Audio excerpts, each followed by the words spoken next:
बांग्लादेशको चित्तागङमा एउटा हिन्दूको पसल खुलेआम दिउँसै लुटिन्छ भने अरू हिन्दूका पसलहरूमा आगजनी गरिन्छ। हिन्दू मन्दिरहरू खोजी खोजी भत्काइँदैछ अनि जलाइँदैछ। हिन्दू विरुद्धको यो आक्रोश यतिसम्म बढ्छ कि प्रख्यात बङ्गलादेशी अन्तर्राष्ट्रिय क्रिकेटर लिटन दास जो एक हिन्दू हुन् उनको घर समेत जलाइन्छ। लुटपाट, हत्या अनि आगजनीका भिडियो सामाजिक सञ्जालमा भाइरल भइरहेकै बेला हिन्दू महिलाहरूलाई अपहरण गरिएको, सामूहिक बलात्कार गरिएको अनि हिन्दू परिवारको सामूहिक हत्या नै भइरहेको समाचार आउँछ। मौलवी बजारको एउटा हिन्दू परिवारमा त झन् 1500 जनाको भिड आएर आमा छोरीलाई बलात्कारपछि हत्या गरेको अनि ज्यान जोगाउन पोखरीमा हाम फालेका बाबुलाई ढुङ्गा हानेरै मारेको समाचार आउँछ। गत 5 अगस्तमा बङ्गलादेशी लोकगायक राहुल आनन्दको घरमा एउटा समूहले आक्रमण गर्छ। आनन्द र उनको परिवार सकुशल रहे पनि उनको 140 वर्ष पुरानो घर खरानी हुन्छ। 3000 बढी वाद्यवादनका किम्ती सामग्रीहरू पनि घरसँगै जलेर नष्ट हुन्छ। पछिल्ला केही दिनदेखि हामीले सामाजिक सञ्जालमा बङ्गलादेशमा हिन्दू विरुद्ध भएका केही दुःखद र दर्दनाक घटनाहरू देखिरहेका छौँ। पूर्व प्रधानमन्त्री शेख हसिना देश छोडेर भागेपछि सामाजिक सञ्जालमा देखिन थालेका यी पोस्टहरूले बङ्गलादेशमा चलिरहेको आन्दोलनले उग्र रूप लिएको, भिड आफ्नो लक्ष्यबाट भड्किएर दिशाहीन भएको अनि त्यहाँको प्रहरी र सेनाले यसलाई नियन्त्रण गर्न नसकेको पुष्टि गर्छ। यी समाचारले हामी सबैलाई चकित बनाएको छ, आक्रोशित बनाएको छ। भारतमा त कति मान्छे बङ्गलादेशी भेटियो भने हामी पनि मार्छौँ भन्दै हिँडेको खबर आएको छ। केही दिन अघिसम्म आरक्षणको कोटा र हसिनाको राजीनामाको एउटै बोली बोलेको भिड आज अचानक बलात्कार अनि हिन्दू अल्पसङ्ख्यकको नरसंहारतर्फ कसरी मोडियो? अन्तर्राष्ट्रिय निकायहरू यस विषयमा किन मौनछन्? आउनुहोस् आजको यस भिडियोमा हामी यथार्थ के हो जान्ने प्रयास गरौँ।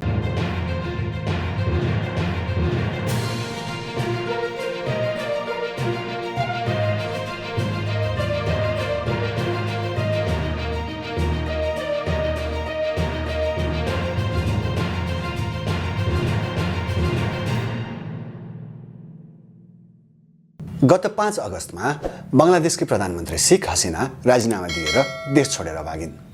आरक्षण कोटाको विरोधमा उर्लिएको विद्यार्थीहरूको आवाज बल प्रयोग गरेर दबाउन खोज्दा अन्त्यमा उनी देशै छोडेर भाग्नुपर्ने स्थिति आयो। शक्तिको आडमा निरङ्कुश शासन चलाउन खोज्दा विश्वभर नै यस्तै भएका उदाहरणहरू थुप्रै छन्। हसिनाले देश छोडेपछि देशभर उत्सवको माहौल थियो, तर हसिनाको बहिर्गमनसँगै देशमा एक खाले शक्ति असन्तुलनको स्थिति पनि सँगसँगै विकसित भएको थियो। पछिल्लो 1.5 दशकदेखि हसिनाको आवामी लीग सत्तामा थियो। राजनीति, प्रहरी प्रशासन, न्यायपालिका सबै उनीहरूकै नियन्त्रणमा थियो। विपक्षी पार्टीका नेता या त जेलमा थिए या त देश बाहिर। बङ्गलादेश एउटा मात्र पार्टी भएको देश जस्तै बनिसकेको थियो। यस्तो स्थितिमा हसिना देशै छोडेर भाग्दा बङ्गलादेशको शक्ति संरचना नै पताभुङ्ग भयो। बङ्गलादेशको सेना प्रमुखले नोबेल पुरस्कार विजेता मोहम्मद युनुसको नेतृत्वमा अन्तरिम सरकार त बनाए, तर यो बीचमा देशमा शक्ति केन्द्र नहुँदा अराजक गतिविधि बढ्यो। लुटपाट र आगजनीका घटना बढे। यसले गर्दा अल्पसङ्ख्यक मारमा पर्न थाले। बङ्गलादेशको राष्ट्रिय दैनिक पत्रिका प्रथम आलोको रिपोर्टलाई मान्ने हो भने आवामी सरकार ढलेदेखि बङ्गलादेशमा 230 जनाको मृत्यु भइसकेको छ। यी 230 जना को हुन् र किन मारिए यसको जवाफ भेट्टाउन मुस्किल छ। हसिना फरार भइसकेपछि विद्यार्थीहरूले आन्दोलन दबाउन हसिनालाई साथ दिने प्रहरीमाथि नै आक्रमण गर्न थाले। अनाधिकारिक रिपोर्टलाई मान्ने हो भने 2000 भन्दा बढी विद्यार्थी मारेका प्रहरीलाई भिडले पाएसम्म छोड्ने कुरा पनि भएन।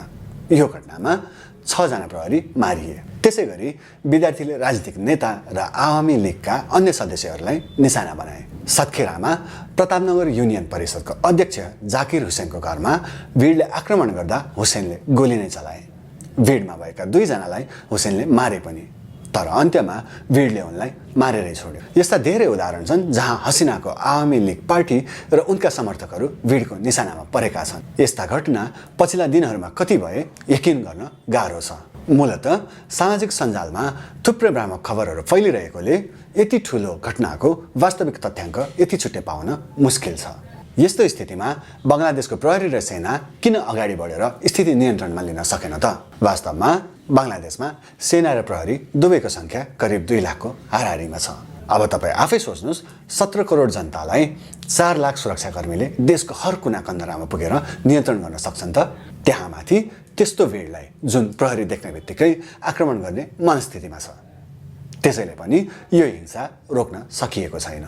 देशमा शक्ति सन्तुलन नभएकै बेला आवामी लीगका नेतासँगै बङ्गलादेशमा हिन्दू र अल्पसङ्ख्यकमाथि पनि आक्रमण भएको छ। राजनीतिक नेतामाथि आक्रमण हुनु बेग्लै सन्दर्भ भए पनि हिन्दूमाथिको आक्रमण नितान्त धार्मिक पहिचानकै कारण भएको तथ्याङ्कलाई हामी नकार्न सक्दैनौँ। बङ्गलादेशकै डेली स्टारको समाचारलाई आधार मान्ने हो भने 27 जिल्लामा हिन्दूहरूको घरमा तोडफोड भएको छ भने पसलहरू लुटिएका छन्।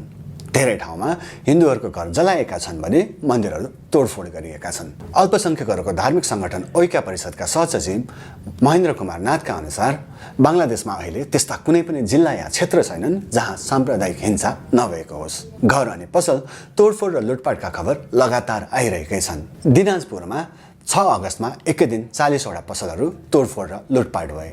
सबै पसल हिन्दू अल्पसङ्ख्यकै थिए। मेहरपुरमा 9 हिन्दूका घरहरू आक्रमणमा परे। यी रिपोर्टहरूले हिन्दूहरू निशानामा परेको स्पष्ट पार्छन्। तर यी घटनामा कतिजनाको मृत्यु भयो, कसले र किन यी आक्रमण गर्दैछन् यसको कुनै जानकारी छैन।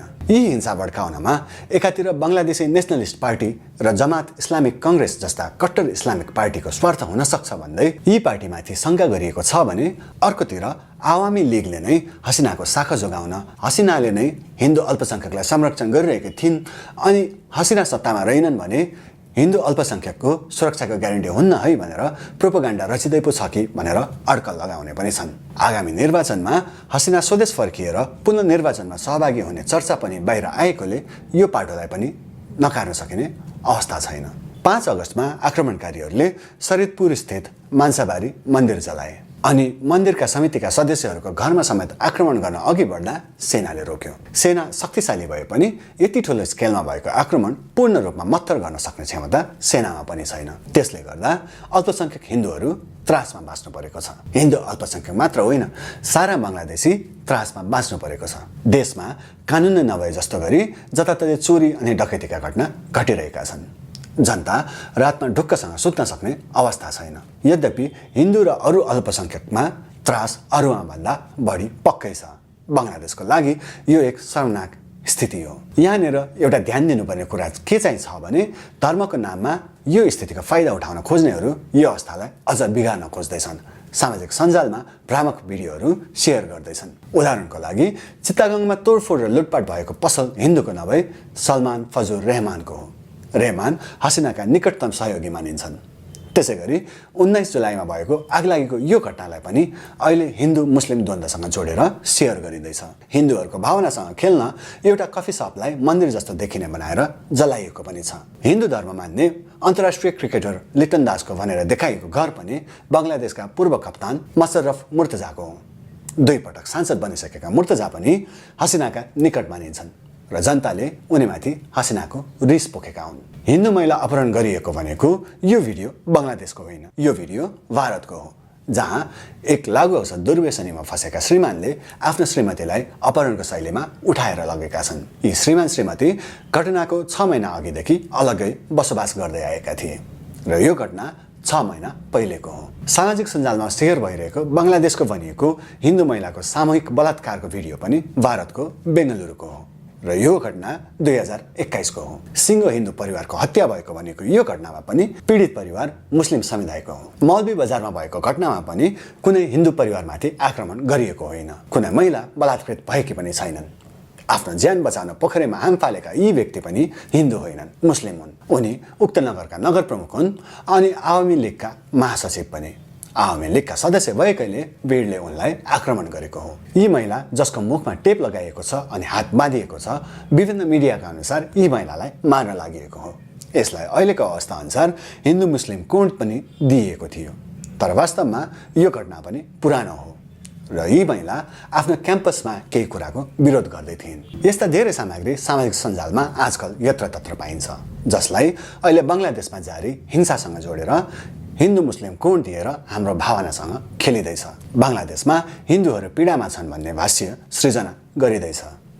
निश्चय नै देशमा अराजकता छाएको छ, जताततै हिंसा भड्किएको छ, चोरी डकैतीका घटना बढेका छन्। कति हिन्दू पनि आक्रमणमा परे होलान्, तर निशाना आवामी लीगका सदस्य हुन्। हिन्दू अल्पसङ्ख्यक समुदायलाई सामाजिक सञ्जालमा देखिएको जस्तो खतरा बङ्गलादेशमा छैन। तर सामाजिक सञ्जालमा यसरी भ्रामक खबर फैलाएर सामुदायिक हिंसा भड्काउन खोज्ने तत्त्व चाहिँ पक्कै बङ्गलादेशमा बसोबास गर्ने हिन्दूहरूको लागि खतरा हुन्। भ्रामक खबर फैलाएर नागरिकलाई उत्तेजित बनाएर धार्मिक हिंसा भड्काउन खोजिँदैछ। यदि साँच्चै नै धार्मिक द्वन्द्वले ठाउँ पायो भने बङ्गलादेशमा हिन्दू अल्पसङ्ख्यकको नरसंहार हुन कति पनि बेर लाग्दैन। यदि साँच्चै नै हिन्दूहरूमाथि सामाजिक सञ्जालमा देखाए जस्तै अत्याचार भएको भए दक्षिण पूर्वी एसियाको सबैभन्दा शक्तिशाली छिमेकी देश भारत सायद ठुलो हेरेर बस्ने थिएन, अहिलेसम्म हस्तक्षेप नै गरिसकेको हुन्थ्यो। तीनतिरको सिमाना जोडिएको भारतलाई आफ्नै स्वार्थका कारण अरू देशलाई भन्दा बढी बङ्गलादेशमा शान्ति र स्थायित्व स्थापित हुनु आवश्यक छ, होइन भने करोडौँको सङ्ख्यामा शरणार्थी उसैले सम्हाल्नुपर्ने स्थिति छ। अनि अर्को कुरा, यो विद्रोहमा मुस्लिमसँगै हिन्दू विद्यार्थी पनि सामेल थिए।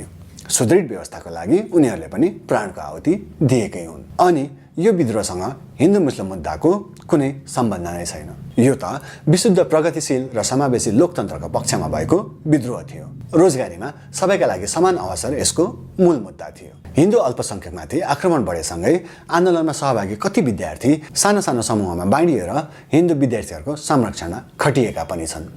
तर विद्यार्थीले मात्रै यो अवस्थालाई नियन्त्रणमा ल्याउन सक्ने स्थिति छैन। त्यसो हो भने के इस्लामिक कट्टर समूह बङ्गलादेशमा हावी भएकै हो त? हिन्दू र अल्पसङ्ख्यकको नरसंहार भइरहेकै छ त? यसको वास्तविक जानकारीको लागि केही दिन कुर्नुपर्ने देखिन्छ। युनुस नेतृत्वको अन्तरिम सरकार बनिसकेपछि अब स्थिति नियन्त्रणमा आउँछ भन्ने विश्वास धेरैमा पलाएको छ, जुन बङ्गलादेशमा बसोबास गर्ने हिन्दू र अल्पसङ्ख्यकको सुरक्षासँग प्रत्यक्ष सरोकार राख्ने विषय हो। बङ्गलादेशी माझ युनिसको छवि स्वच्छ छ र उनी बङ्गलादेशी बीच एकताको भावना जगाउन सक्षम हुन सक्छन्। उनले राजनीतिक, सामाजिक र धार्मिक सहिष्णुताका लागि अपिल पनि गरिसकेका छन् र साम्प्रदायिक हिंसा रोक्ने प्रण पनि गरिसकेका छन्। सरकार, सेना र प्रहरीले संयुक्त रूपमा वक्तव्य जारी गरेर अराजक गतिविधिमा संलग्न हुने जो कोहीलाई पनि सख्त कारबाही गरिने घोषणा गरिसकेका छन्। तर जबसम्म सरकारको प्रण पूर्ण रूपमा कार्यान्वयनमा आउँदैन तबसम्म समाजमा शान्ति आउनेवाला छैन र समाजमा शान्ति नछाएसम्म हिन्दू र अल्पसङ्ख्यकले कसैलाई विश्वास गर्न सक्ने वातावरण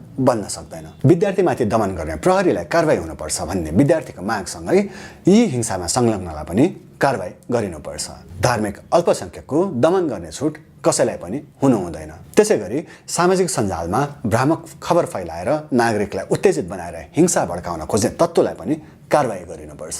धार्मिक द्वन्द्व यस्तो भाइरस हो जुन एउटा मात्र क्षेत्र वा देशमा सीमित रहँदैन, बिस्तारै विश्वव्यापी रूपमै फैलिएर विध्वंस मचाउँछ। त्यसैले हामी पनि आधिकारिक रूपमा पुष्टि नभएका बङ्गलादेशसँग सम्बन्धित कुनै पनि भिडियो सामाजिक सञ्जालमा सेयर नगरौँ। याद राखौँ, Facebook, TikTok, WhatsApp, YouTube, Instagram, Telegram जस्ता सामाजिक सञ्जालमा देखिने भेटिने सबै भिडियो, सूचना र समाचार सत्य हुँदैनन्। हामीले थोरै मात्र सावधानी अपनायौँ भने पनि भ्रामक खबर सबैतिर फैलनबाट रोक्न सक्छौँ। यसले विभिन्न सम्प्रदायबीच बढ्न सक्ने आक्रोशलाई कम गर्न मद्दत गर्छ। आशा गरौँ बाँकी सबै समयसँगै ठिक हुँदै जान्छ। धन्यवाद।